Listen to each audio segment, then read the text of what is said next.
Mini vlog! Immunization day nga ng aming bunso. Kaya nga pagtapos kong asikasuhin ng Ate Faith at naihatid na nga ng Daddy Aldrin ay ito namang bunso ang inasikaso ko. Nung nakaraan pa nga dapat ang bakuna niya pero lagi ngang wala ang gamot. Ngayon nga lang nagkaroon ng stock ang PCB para nga sa baby. Kaya nga inagahan ko rin ang punta. Nagpahatid na nga lang kami sa Daddy Aldrin. Dahil nga sinabi ko sa kanya na kapag inabot nga kami ng 8:30 ay siya na nga lang maghatid. Sa Kuya Adam at sa Ate Ana. Pero pag uwi ko nga ay naabutan ko nga pare-parehas pa nga silang tulog. Na para bang ang sarap manapok. Abay nagmamadali pa nga akong umuwi dahil nga papasok ang Ate Ana at Kuya Adam. Pero pag uwi ko nga ay ang sasarap pa nga ng hilik. Abay talaga naman. Napakagaling nga ng bunso ko dahil nung nakabihis na nga ay tsaka nga lang siya dumumi. Na para bang nang iinis. Abay pormado pa nga ang bunso namin, magpapaturok lang naman. Sayang ang pogi, iiyak lang naman. Maiba nga tayo.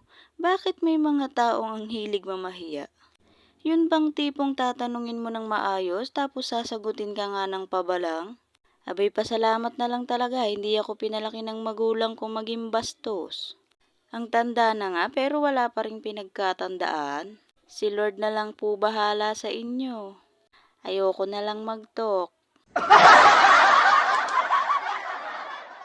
Nakarating na nga kami sa center niya noong mga oras na yan at nakatulala nga ang bunso na para bang may tinitignan siya. Inaantok pa nga siya noong mga oras na yan dahil nga ginising ko lang siya para nga mauna kami sa pila. Nung tanghali naman nga ay tinuruan ko nga ang Ate Faith sa assignment nga niya. Dahil nga sabi niya ay may assignment nga daw siyang gagawin. At nag-chat din naman nga sa GC ang teacher niya. Kaya nga kahit ang haling tapat ay ginawa nga namin para nga hindi kami abutin ng gabi na naman. Dahil nga pag tinuturuan siya ay marunong pa nga siya. Mapipikon ka na lang talaga kapag tinuruan mo siya. Na para bang mas alam niya lahat kaysa sa'yo. Aray mo. Todo concentrate pa nga siya dyan. Nakala mo naman talaga. Busy yarn. Dahil nga kagabi ay inabot na nga kami ng anong oras sa kakagawa ng assignment niya. Kaya tanghali pa nga lang ay ginawa na nga agad namin. Dahil nga masesermo na naman kami ng Daddy Aldrin kapag inabot na naman ng gabi. Babae yarn kung manermon. Magkakapalit pa nga ng muka. Habang ginagawa nga namin ng Ate Faith ang assignment niya ay dumating nga itong parcel ko. Sabon nga ito ng mga Jonakis ko. 161 nga lang ang kuha ko dito. Sulit na sulit nga dahil nga napakabango nga. Na para bang hindi ka mangangasim pag ginamit mo to. Kahit nga isang patak nga lang ang ilagay mo sa kamay mo ay mabula na nga ito at napakabango na nga.